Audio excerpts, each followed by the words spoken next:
Bismillahirrahmanirrahim. Assalamualaikum warahmatullahi wabarakatuh. Alhamdulillahirabbil alamin.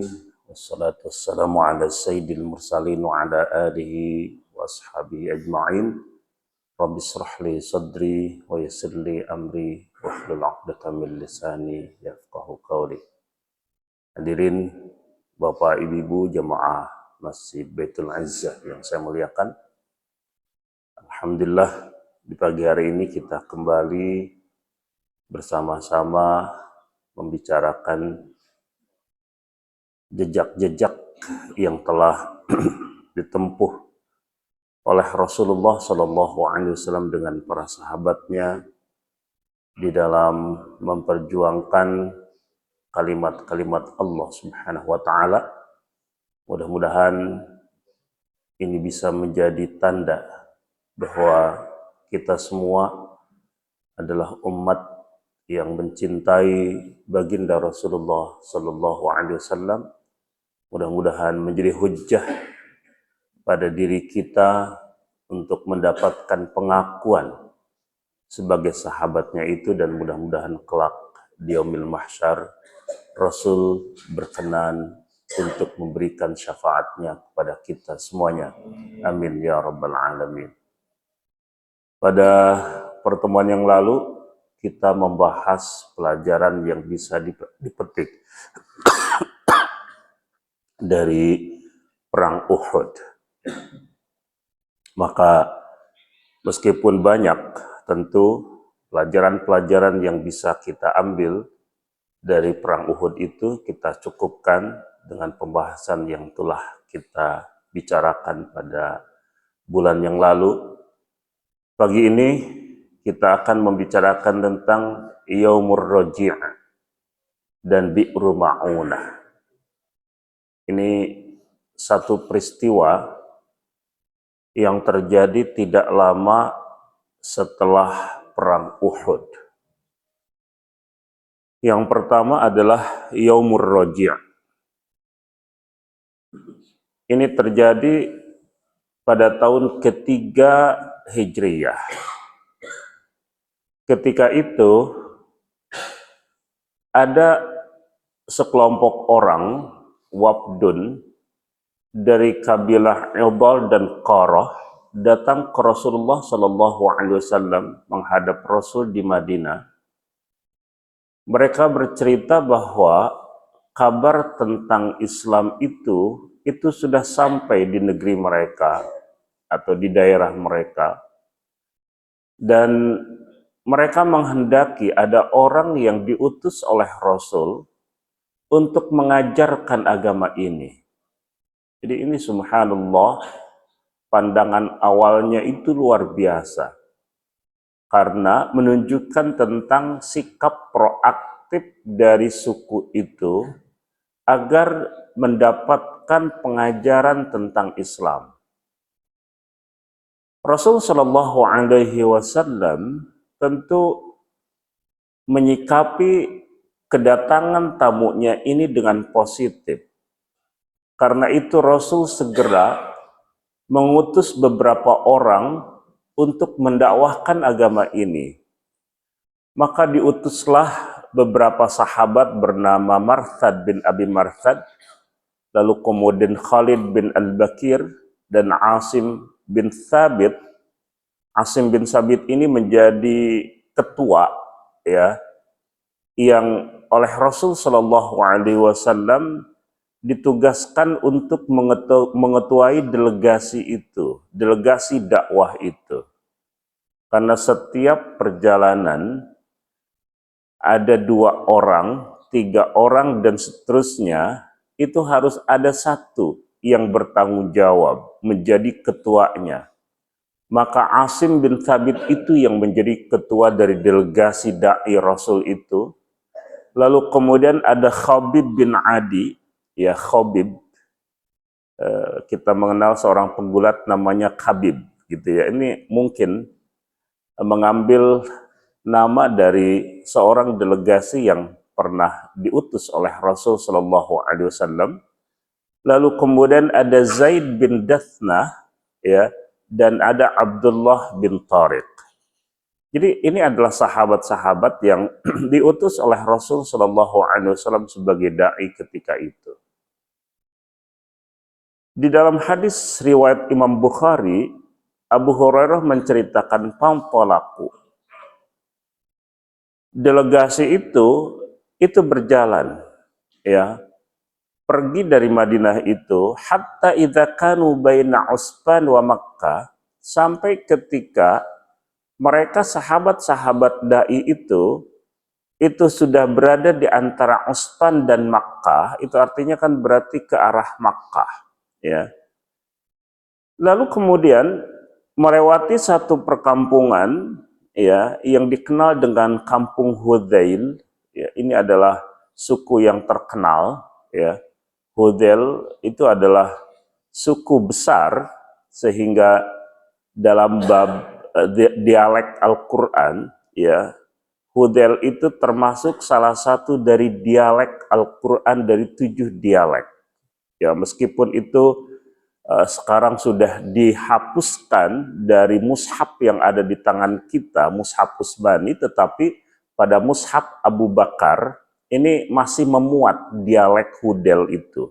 Ini adalah dialek yang menjadi dialek besar Arab, gitu ya, sehingga banyak orang yang terbiasa menggunakan dialek itu tidak memungkinkan mereka membaca Al-Quran dengan dialek Quraisy, ya. Ini dialek ini adalah persoalan yang menunjukkan tentang beberapa kalimat yang tidak biasa digunakan oleh sebagian kabilah, lalu kemudian rukhsah, keringanannya, kemudian dialek mereka itu di akomodasi, ya.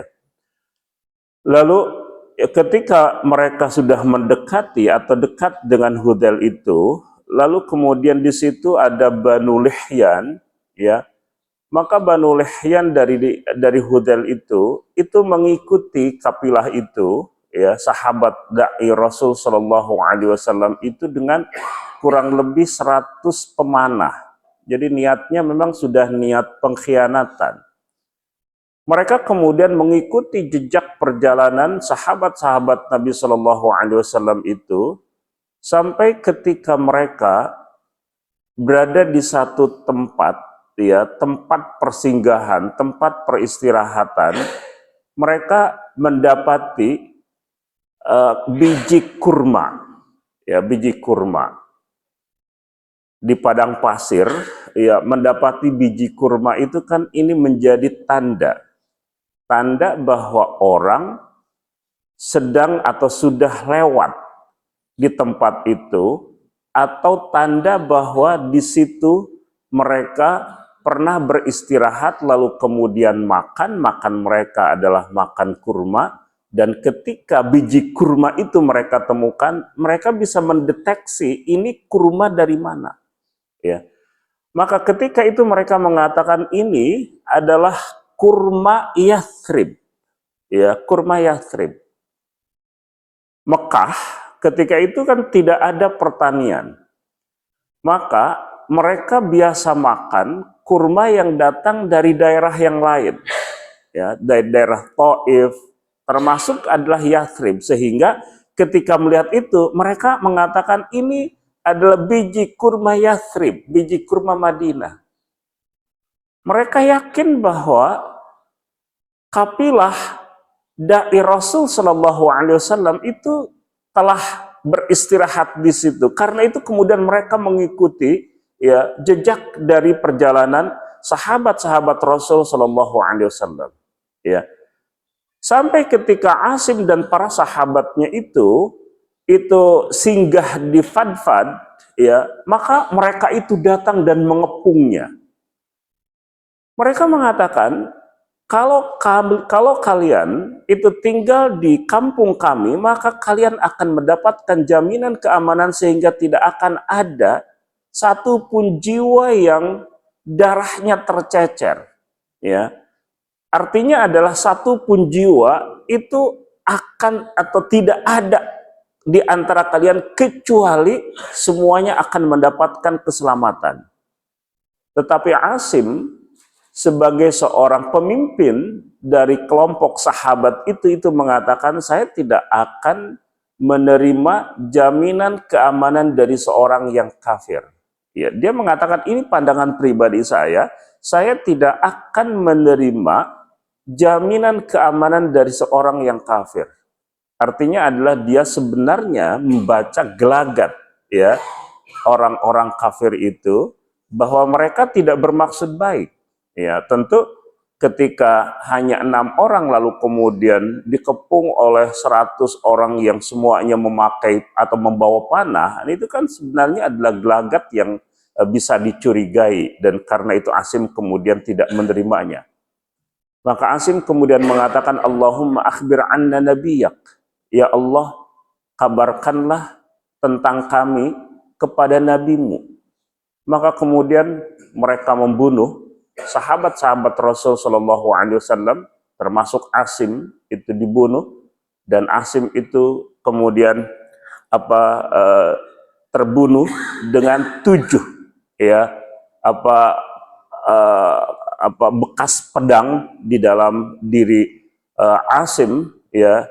Itu kemudian yang tersisa adalah Khabib, Zaid, dan seorang laki-laki lain. Itu kemudian mereka kelihatannya ya diberikan jaminan keamanan, lalu kemudian mereka dibawa.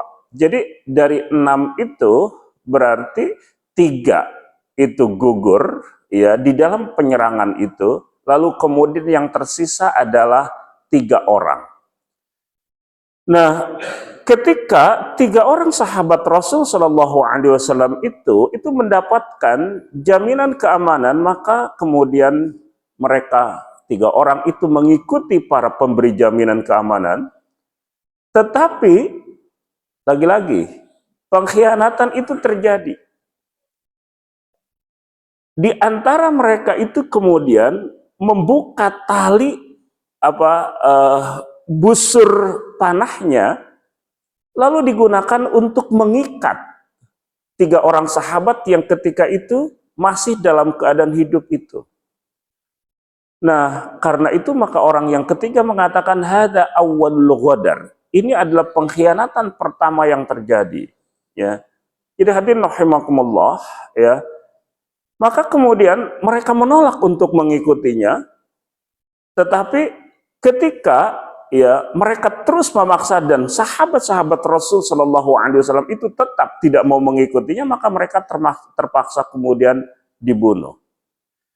Nah, 2 orang ya itu kemudian bernama Khabib dan Zaid ya. Jadi tadi 3 orang yang tersisa, 1 orang itu dibunuh, maka kemudian tersisa adalah Khabib dan Zaid.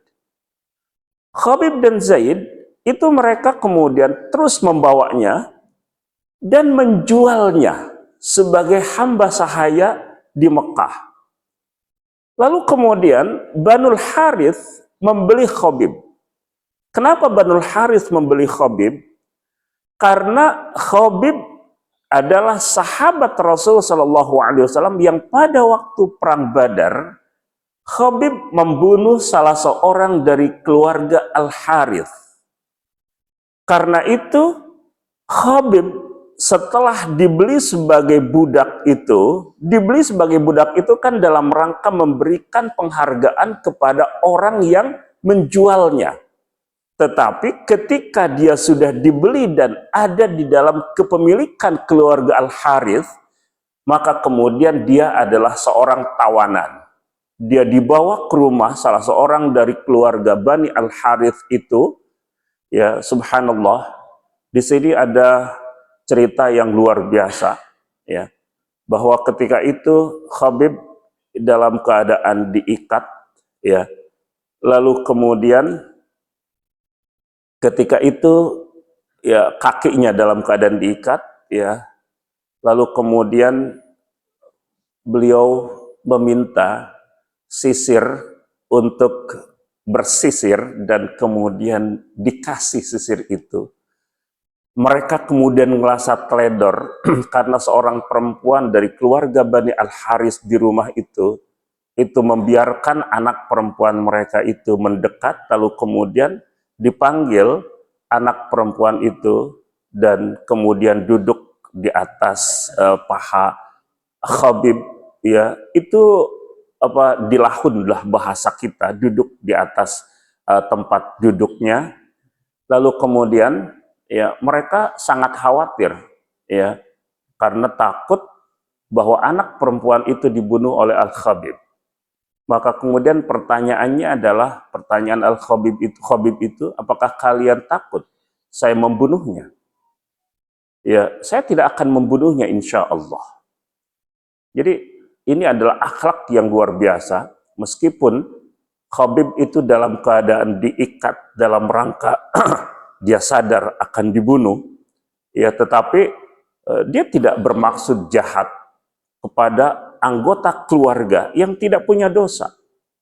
Anak tentu tidak ada urusan dengan apa yang dilakukan oleh orang tua terhadapnya, dan karena itu Khabib ya memperlakukan anak itu dengan penuh kelembutan, lalu kemudian tidak mencederai sedikit pun sesuatu yang membuat anak itu tersakiti, ya. Perlakuan bahwa anak itu duduk bersama Khabib, ya, itu menunjukkan bahwa Khabib memberikan rasa nyaman kepada anak itu. Tapi kemudian perempuan dari keluarga itu mengatakan, ma ra'aitu asiran qattun khairan min Khabib. Saya tidak pernah melihat seorang pun tawanan yang lebih baik daripada Khabib. Laqad ra'aituhu ya'kulu min qatafi 'inabin. Sungguh aku telah melihatnya makan setandan anggur. Wa ma bimakkata yaumaidin thamratun. Padahal di Mekah ketika itu tidak ada satupun jenis buah-buahan. Tidak ada buah-buahan di Mekah. Ya. Wa innahu muwaththaqun bil hadid, dan bahwa dia itu diikat, ya, bahkan ketika itu oleh orang Mekah, keluarga Al-Harith itu, Khabib diikat dengan rantai dari besi. Wa makana illa rizqun razaqahullah, dan itu tentu adalah tidak lain merupakan rizki yang diberikan oleh Allah Subhanahu wa taala kepadanya. Jadi hadirin rahimakumullah, ini menunjukkan apa? Menunjukkan bahwa Khabib seorang sahabat yang punya karomah, ya, punya karomah. Seperti misalnya karomah yang Allah berikan kepada Maryam pada saat Maryam itu ada di masjid, tinggal di dalam masjid, ya. Zakaria mengurusnya, dibuatkan sebuah kamar di dalam masjid di Baitul Maqdis. Lalu kemudian setiap kali Zakaria memasuki masjid itu dan menengok, ya, sepupunya itu selalu ditemukan bahwa ada buah-buahan yang tersajikan di kamar Maryam itu. Yang unik adalah para ahli tafsir mengatakan bahwa buah-buahan yang tersaji di kamar Maryam itu adalah buah-buahan yang tidak pada musimnya. Ya. Jadi kalau musim panas ada jeruk, ya, misalnya, itu adalah buah yang tidak pada musimnya. Karena itu ketika ditanya oleh Zakaria, anna laki hadza, dari mana engkau dapatkan ini, ya, Maryam mengatakan, qalat hiya min indillah. Maryam mengatakan itu dari Allah, ya. Nah, Khabib itu seperti itu. Di Mekah bukan hanya tidak ada anggur, ya, tetapi memang tidak pada musimnya. Tetapi kemudian Khabib itu diberikan rizki oleh Allah sehingga beliau makan standar anggun. Standar anggun. Ya.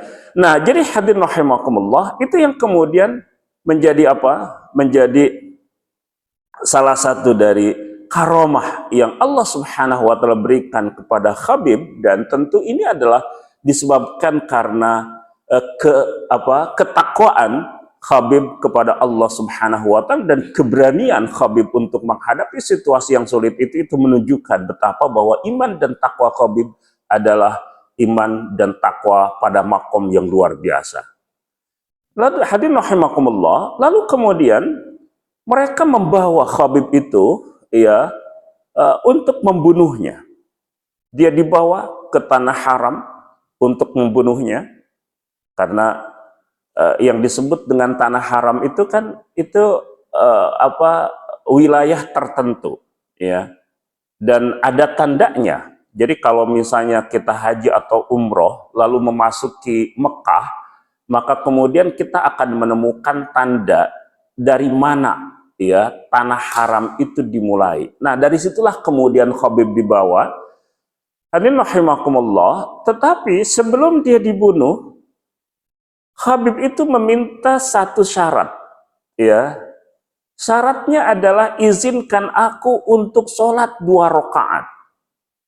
Lalu kemudian dia diizinkan untuk sholat 2 rakaat, dan Khabib ketika itu mengatakan, demi Allah, jika aku tidak takut dianggap mengundur-ngundur waktu karena takut dengan kematian, akan aku tambahkan rakaat-rakaatku. Tapi dia memilih tidak melakukan itu sesuai dengan syaratnya, asal diizinkan sholat 2 rakaat, maka cukup baginya. Itulah yang kemudian dia tunaikan 2 rakaat sebelum dia dibunuh itu. Lalu kemudian dia mengatakan sebuah syair, lastu ubali hina uqtalu musliman. Aku tidak peduli ketika aku dibunuh, yang penting adalah dalam keadaan Islam. Ala ayyi syakkin kana fillahi masra'i. Di bagian mana dari bumi ini kematianku itu terjadi. Jadi ini menunjukkan tentang karakter seorang mukmin, bahwa yang penting adalah hidup ini iman dan Islam. Karena itu maka kematian yang paling penting adalah membawa keimanan dan keislaman itu. Lalu kemudian di bagian mana dia akan terbunuh, itu adalah persoalan yang tidak penting baginya. Karena itu maka kematian itu menurut Khabib adalah suatu kemestian. Apapun penyebabnya, setiap orang akan mengalami kematian itu. Orang bisa mengalami kematian karena kanker, orang bisa mengalami kematian karena stroke, orang mengalami kematian karena kecelakaan dan lain sebagainya. Itu semua adalah kepastian apapun penyebabnya. Karena itu maka yang paling penting adalah kematiannya itu membawa iman dan membawa Islam itu. Jadi ini adalah prinsip Khabib ya, dan hadirin rahimakumullah ya. Lalu kemudian bagaimana dengan Zaid? Nah, Zaid itu dibeli oleh Safwan bin Umayyah ya, Safwan bin Umayyah. Sama, dia juga akan dibunuh oleh keluarga Umayyah itu. Mengapa? Karena dia termasuk orang yang membunuh salah seorang dari tokoh Quraisy dari keluarga Umayyah pada waktu perang Badar. Jadi antara Khabib dengan Zaid itu, kenapa ya luka-likunya itu rada panjang? Karena ada dendam dari sebagian keluarga Quraisy terhadap mereka berdua. Yang unik adalah ketika itu Abu Sufyan itu bertanya kepada Zaid, unshiduka billahi ya Zaid. Ya, kata-kata billah, demi Allah itu karena memang orang-orang Quraisy kan juga percaya kepada Allah meskipun mereka menolak dakwah Rasul. Jadi orang-orang Quraisy percaya bahwa Allah itu adalah Rabb, adalah Tuhan.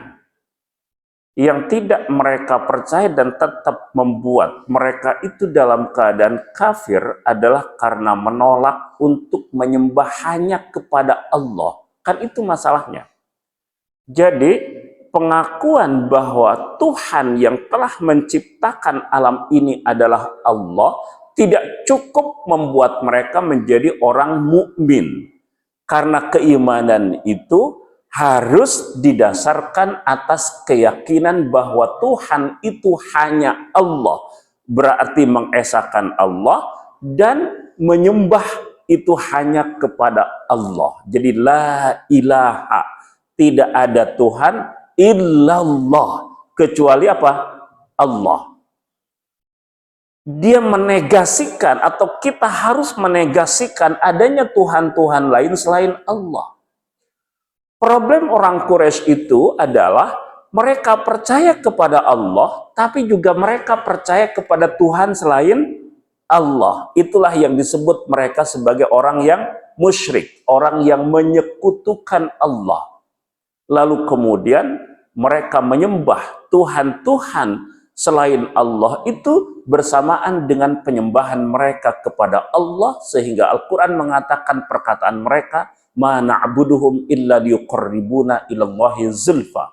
Kami tidak menyembah mereka kecuali semata-mata Tuhan-Tuhan selain Allah itu untuk mendekatkan kami kepada Allah sedekat-dekatnya.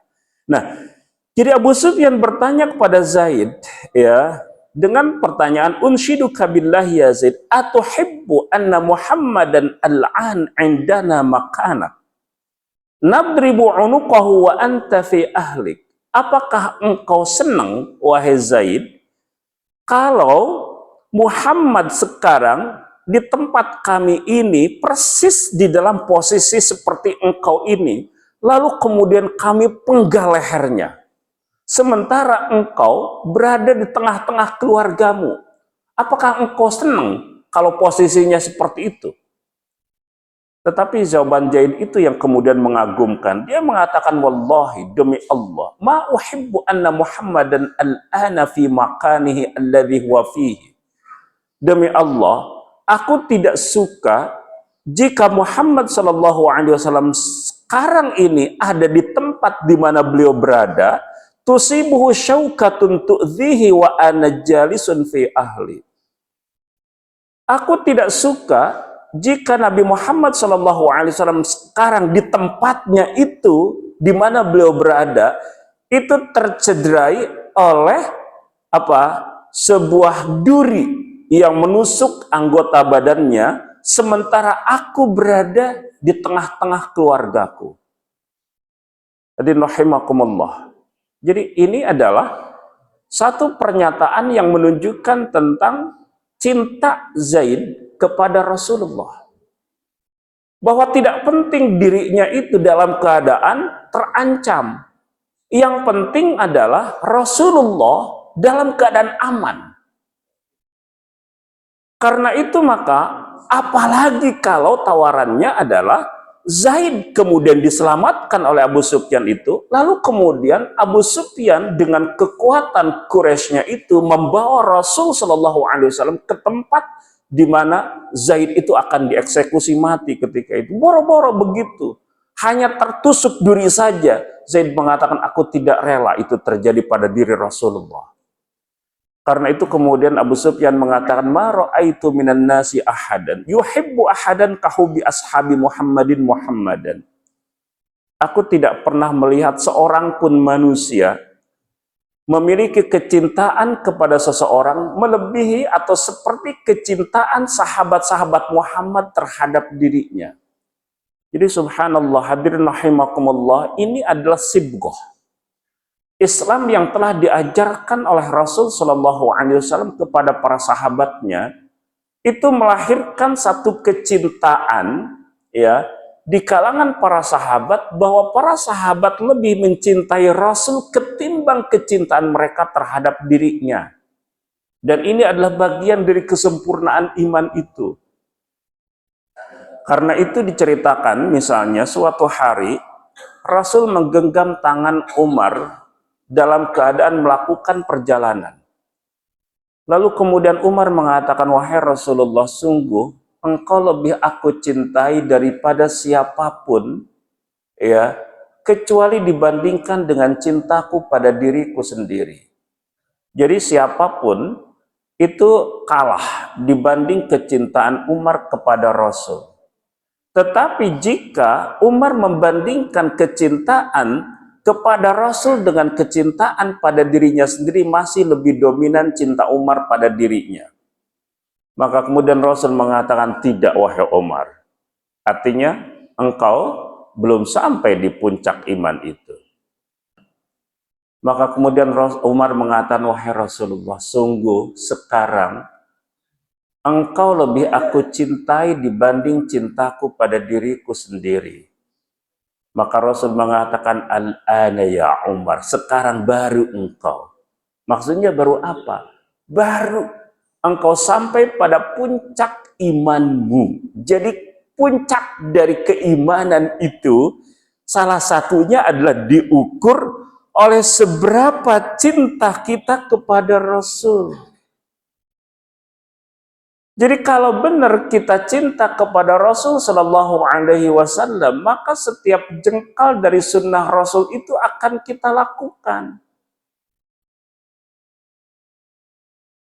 Bahwa setiap cerita yang berkaitan dengan perjalanan hidup Rasulullah Shallallahu Alaihi Wasallam itu akan kita telusuri. Itu adalah tanda cinta. Nah, jadi kesimpulan Abu Sufyan adalah bahwa tidak ada orang yang mencintai yang lain seperti kecintaan para sahabat terhadap Rasulullah Sallallahu Alaihi Wasallam. Inilah yang menjadi bagian dari tarbiyah Islam ini, pendidikan yang didapatkan oleh para sahabat dari Rasulullah Sallallahu Alaihi Wasallam berkaitan dengan ajaran agama ini. Nah, hadirin rahimakumullah, itu adalah cerita tentang apa? Cerita tentang ar-roji'. Jadi ar-roji' itu berarti pembunuhan terhadap kafilah dai yang sengaja diminta oleh orang-orang yang kufur itu dihadirkan kepada mereka agar mereka mengajarkan agama Islam ini, tetapi yang terjadi adalah pengkhianatan. Hadirin rahimakumullah, ya. Nah, setelah itu kemudian ada cerita Uqbah bin Al-Harith, ya. Kemudian Quraisy mengutus beberapa utusan untuk mengambil jenazah atau bagian dari anggota tubuh Asim yang sudah terbunuh itu. Asim adalah orang sahabat Rasul yang juga pernah membunuh salah seorang dari tokoh Quraisy itu. Dendam mereka kesumat luar biasa, ya. Sehingga kemudian ingin mengambil sebagian dari anggota tubuh Asim setelah terbunuh itu. Tetapi subhanallah, hadirin rahimakumullah, kisah yang diceritakan oleh para ulama berkaitan dengan persoalan ini adalah bahwa Allah mengutus lebah. Lebah itu sampai menaungi mereka. Artinya adalah menakut atau membuat mereka takut, ya. Siapa yang tidak takut ketika ada kerumunan lebah di atas kepalanya? Maka itulah yang membuat kemudian mereka tidak jadi mengambil anggota tubuh Asim itu. Jadi hadirin rahimakumullah, seorang mukmin itu anggota tubuhnya itu suci. Allah haramkan, ya, apalagi kepada tokoh-tokoh sahabat-sahabat Rasul yang para pejuang, untuk dicederai, ya, jasadnya itu. Karena itu sebagian jasad jenazah yang kemudian tersingkap, itu konon banyak jenazah yang sudah lama meninggal dunia dan dikuburkan, tetapi jasadnya itu masih tetap utuh, tidak tersentuh oleh waktu. Karena itu maka jasadnya tetap segar, dan Allah Subhanahu wa Ta'ala menjaga jasad dari Asim ini untuk tidak diambil oleh orang-orang yang menjadi musuhnya. Jadi hadirin rahimakumullah, pertanyaannya adalah terus Mengapa? Kalau jasadnya itu Allah jaga, tetapi kenapa ketika mereka dalam keadaan hidup tidak dijaga oleh Allah? Hadirin rahimakumullah, innallaha ashtara minal mu'minina anfusahum wa amwalahum bi anna lahumul jannah. Allah membeli jiwa dan raga mereka ketika mereka mau berjihad, berjuang untuk meninggikan kalimat Allah ini dengan kompensasi bahwa mereka akan mendapatkan surga. Jadi cobaan yang terjadi di dalam hidup ini tidak menjadi tanda Allah membenci seorang mukmin. Karena Rasulullah Shallallahu Alaihi Wasallam justru bersabda bahwa setiap mukmin itu akan diuji oleh Allah. Ujian yang menimpanya itu bergantung pada kuat atau lemah iman 5 agama di dalam dirinya. Kalau agamanya kuat, maka cobaannya juga akan kuat. Tapi kalau agamanya lemah, maka cobaannya juga akan lemah. Apa maksud bahwa Allah Subhanahu wa Ta'ala menimpakan cobaan itu pada dirinya? Setiap cobaan yang menimpa dirinya lalu kemudian dia sikapi dengan kesabarannya, maka itu adalah kafarat bagi dosa-dosa yang telah dia lakukan. Sehingga ketika cobaan demi cobaan itu menimpanya dan dia tetap ada di dalam kesabarannya, bahkan ridho dengan qada dan qadar Allah, maka dia akan berjalan di atas bumi ini dan tidak ada sedikit pun dosa yang dia tanggungnya. Karena semuanya sudah dikafarati, sudah dihapuskan oleh Allah Subhanahu wa Ta'ala. Lalu kemudian Rasul mengatakan, tidak ada orang satupun yang cobaannya lebih berat daripada Rasulullah Shallallahu Alaihi Wasallam sendiri. Apakah itu artinya adalah bahwa Allah tidak mencintai Rasulullah? Bagaimana mungkin? Tetapi setinggi-tingginya makom Rasul, justru cobaannya luar biasa. Sahabat memperlihatkan kepada Rasul bahwa karena dalam keadaan lapar ketika Bani Hashim, Bani Muthalib itu kemudian dibaikot oleh orang-orang Quraisy, memperlihatkan, sebagian sahabat memperlihatkan bahwa perutnya itu diganjal dengan satu butir batu.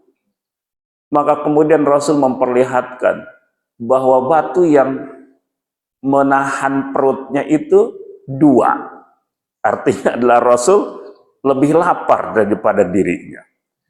Dalam kasus lain, sahabat yang lain memperlihatkan bahwa perutnya itu sudah diganjal dengan 2 butir batu. Lalu Rasul kemudian memperlihatkan bahwa dirinya sudah 3 batu yang mengganjal perutnya. Jadi subhanallah, Rasul itu meskipun dicintai oleh Allah, tapi dicoba oleh Allah. Karena itu jangan sampai kemudian cobaan datang menimpa kita, lalu kemudian kita mengatakan, aduh, ini Allah nggak adil ini. Sholat, puasa, saya rajin ngaji. Tapi kenapa? Nah, ini adalah persepsi yang salah. Karena itu maka hidup ini kontrak kita dengan Allah. Innallaha ashtara. Ya ayyuhalladzina amanu hal adullukum ala tijaratin tunjikum min azabin alim. Tu'minuna billahi wa rasuli wa tujahiduna fi sabilillahi bi amwalikum wa anfusikum. Wahai orang-orang yang beriman, mau enggak aku tunjukkan kepada kalian satu perniagaan yang bisa membuat kalian selamat dari api neraka? Apa itu? Adalah kalian beriman kepada Allah, beriman kepada Rasulnya, dan kalian berjuang dengan jiwa dan raga kalian. Inilah yang telah dilakukan oleh sahabat-sahabat Rasul Shallallahu Alaihi Wasallam. Karena itu, maka dalam keadaan segenting itu pun, ya, Khabib, Zaid tetap dalam ketegarannya menghadapi ancaman eksekusi mati, yang akan dilakukan terhadap dirinya oleh orang-orang yang menjadi musuh-musuh Allah. Itu adalah Bi'ru Ar-Raji'. Nah, yang kedua adalah Bi'ru Ma'unah. Ya, ini adalah peristiwa yang sangat terkenal. Terjadi pada tahun keempat Hijriyah. Ketika itu Amir bin Malik yang dikenal dengan julukan Mala'ib al-Asinnah itu datang ke Madinah menghadap Rasul Shallallahu Alaihi Wasallam. Lalu kemudian Rasul mengajak dia masuk Islam, tetapi dia tidak mau masuk Islam, tetapi juga tidak memperlihatkan permusuhannya terhadap agama ini. Dia mengatakan, ya Muhammad, lau ba'athta rijalan min ashabika ila Najd, ila ahli Najdin, fada'auhum ila amrik, rajautu an yastajibu laka. Wahai Muhammad, mengapa tidak engkau kirimkan utusan dari sahabat-sahabatmu ke penduduk Najd, ya, ada Hijaz, ada Najd. Hijaz itu wilayah Jeddah, Mekah, Madinah, itu adalah wilayah Hijaz. Najd itu adalah wilayah seperti Riyadh. Riyadh itu termasuk Najd dalam kategori lama. Jadi kurang lebih wilayah yang merupakan lawan dari arah Mekah, dari Madinah itu. Jadi mengapa tidak engkau kirimkan sahabat-sahabatmu untuk berdakwah di Najd? Aku berharap orang-orang Najd itu mengikuti ajaranmu. Hadirin rahimakumullah. Ini seolah-olah suatu tawaran yang menggiurkan. Karena ada kesadaran untuk didakwahi. Tetapi kan baru saja terjadi pembunuhan terhadap 6 sahabat yang diutus oleh Rasul Shallallahu Alaihi Wasallam untuk berdakwah. Karena itu kemudian Rasul mengatakan, inni ahsya alaihim ahla Najdin. Aku mengkhawatirkan mereka, orang-orang yang akan dikirim itu terhadap penduduk Najd. Jadi sebenarnya ada kewaspadaan pada diri Rasul Shallallahu Alaihi Wasallam. Tetapi Amir mengatakan, ana lahum jar, sayalah yang memberikan jaminan keamanan bagi mereka. Faba'athhum, utuslah mereka, falyad'un nasa ila amrik, agar mereka berdakwah, ya, mendakwahkan agama yang engkau bawa. Nah, hadirin rahimakumullah, ini adalah pilihan. Bahwa bagaimanapun Rasul sebagai manusia itu, ya, itu punya kekhawatiran, tapi juga punya kesadaran mengenai kewajiban. Apa kekhawatirannya? Khawatir kasus tadi yang menimpa 6 sahabat itu terulang. Tetapi kewajibannya adalah Rasul sebagai Nabi yang diutus oleh Allah, bahkan disebut memiliki sifat, salah satu dari 4 sifatnya apa? Tabligh, menyampaikan. Karena itu maka tawaran ini berkaitan dengan tugas utama Rasul untuk menyampaikan dakwah ini kepada setiap umat manusia. Ketika Rasul menegaskan bahwa aku khawatir dengan keselamatan mereka, orang-orang yang akan aku utus, lalu kemudian Amir mengatakan ana jarun lahum atau ana lahum jarun. Orang-orang Arab biasanya kalau sudah berjanji, janjinya benar.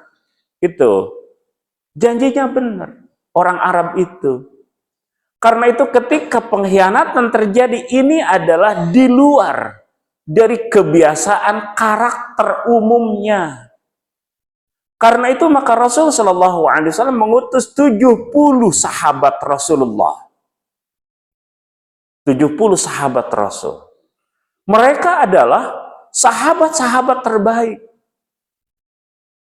Nah, hadirin rahimakumullah, itu terjadi pada bulan Safar, 4 bulan setelah perang Uhud terjadi.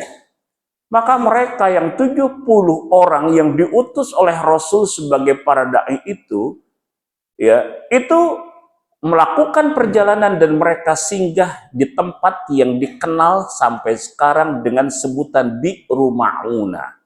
Bi'ru itu sumur, berarti sumur Ma'una.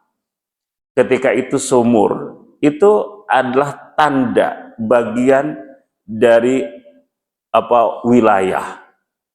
Karena tempat yang bisa mengambil air itu tidak banyak. Karena itu ketika ada satu sumur, maka orang mudah mengenalnya. Karena ketika melakukan perjalanan, ambil air di mana? Itu di Bi'ru Ma'una, gitu ya.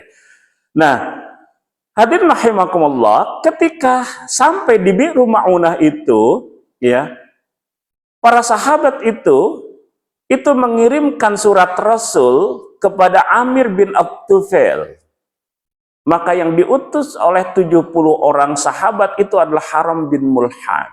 Lalu kemudian dia membawa surat Rasul kepada Amir bin At-Tufail, tetapi ketika surat itu disampaikan kepada Amir bin At-Tufail, dia tidak memperhatikan surat itu, bahkan kemudian orang yang membawa surat itu dia bunuh.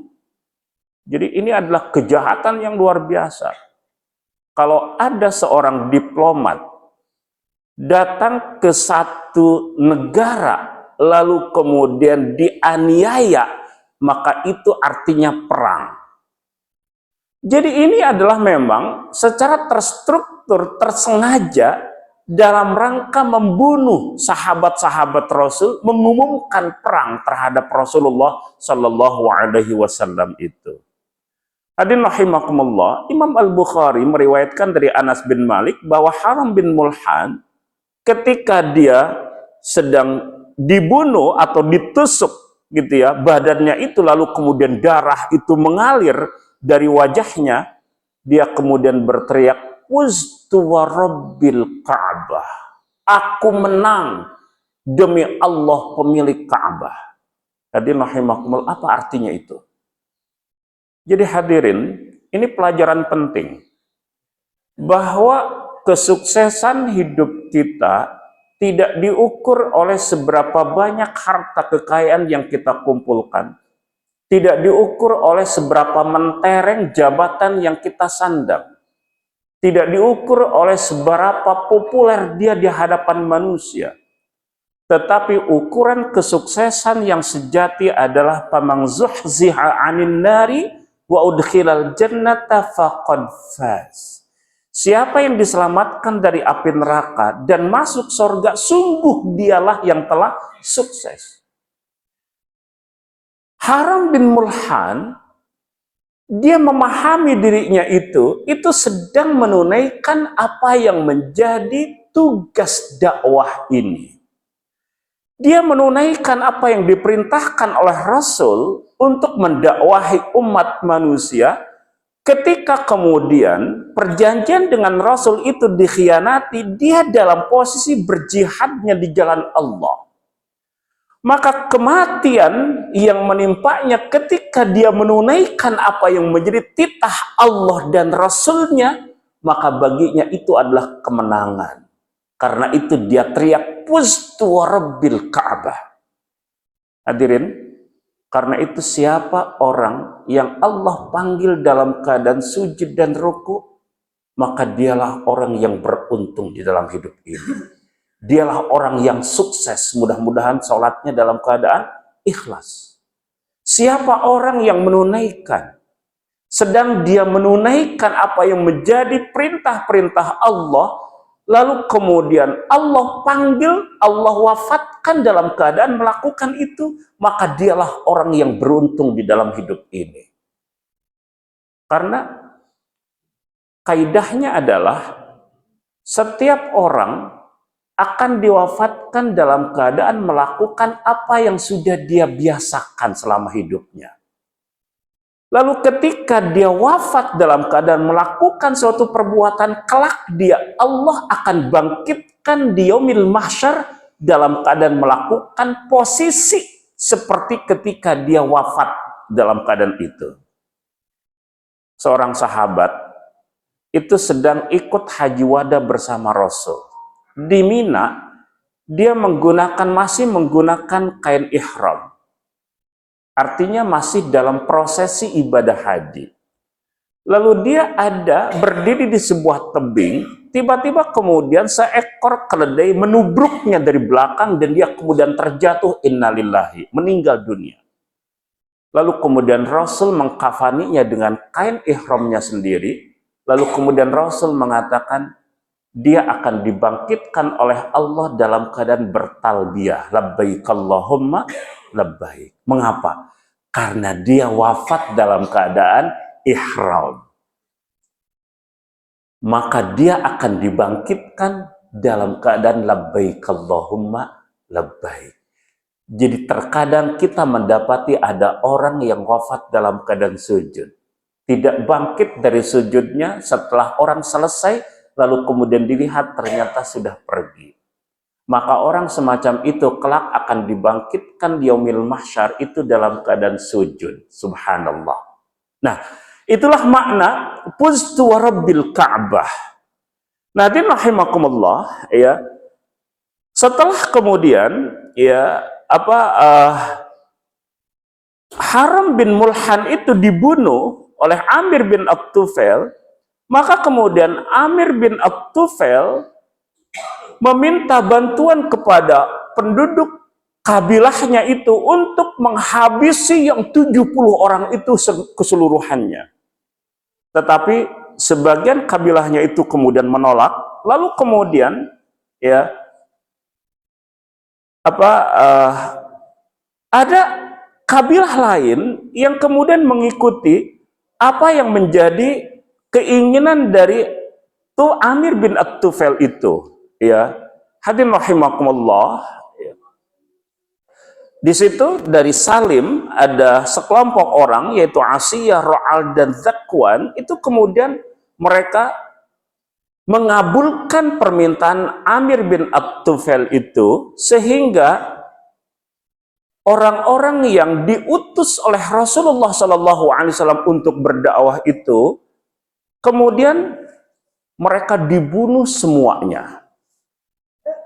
Jadi ada 70 orang yang kan diutus oleh Rasul. Kecuali ada 2 orang. 2 orang sahabat ketika itu, ya, salah satunya adalah Amr bin Umayyah Ad-Dhamiri, lalu dengan sahabat satu lain itu sedang tidak berada di dalam kerumunan atau bersama-sama dengan yang 70 itu.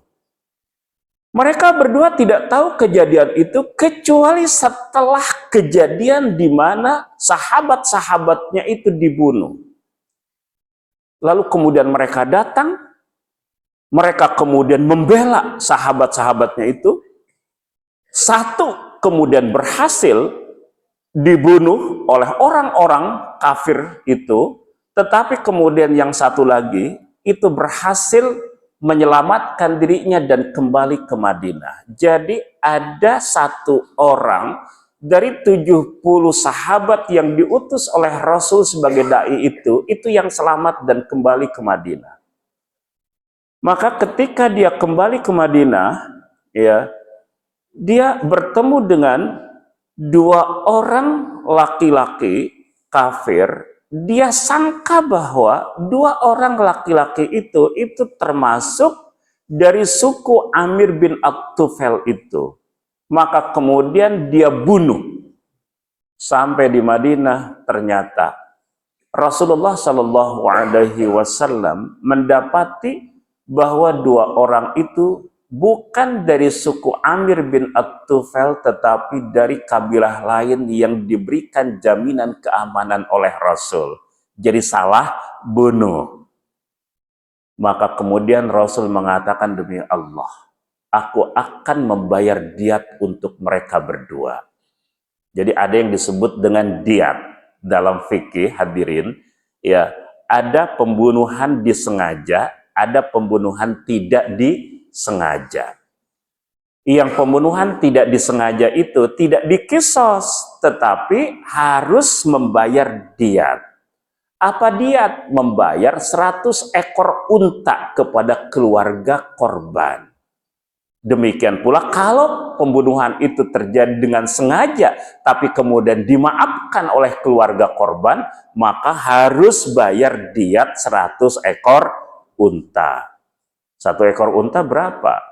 Unta kecil itu kalau dikonversi ke rupiah sama dengan 20 juta. Jadi paling tidak itu 2 miliar. Ya. Nahdien rahimakumullah. Ini bagi Rasul kejadian ini luar biasa.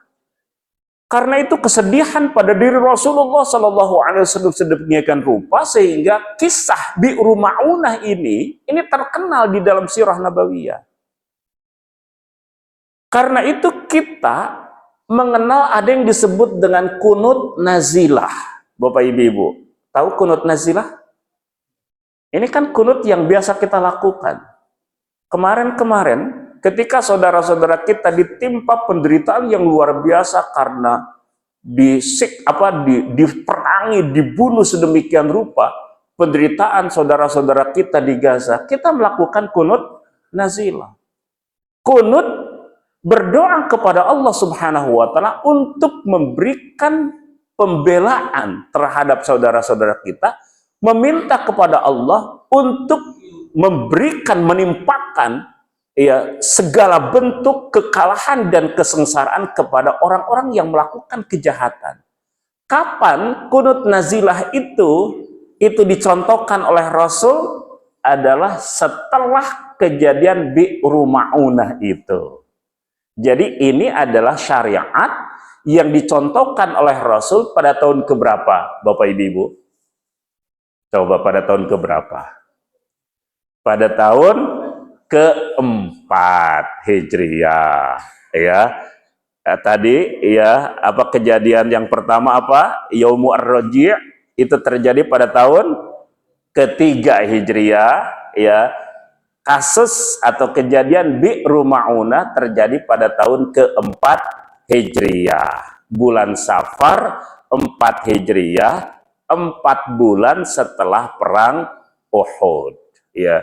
Jadi hadirin rahimakumullah, ini 2 kisah ya berkaitan dengan bencana-bencana yang pernah terjadi pada sahabat-sahabat Rasul Shallallahu Alaihi Wasallam, dan di situ ada pelajaran yang sangat penting bagi kita. Mudah-mudahan apa yang tadi kita bicarakan cukup ya kejadian, lalu kemudian kita ambil pelajaran penting darinya. Itu saja saya kira berkaitan dengan 2 persoalan ini, dan saya kembalikan ke moderator Bangga.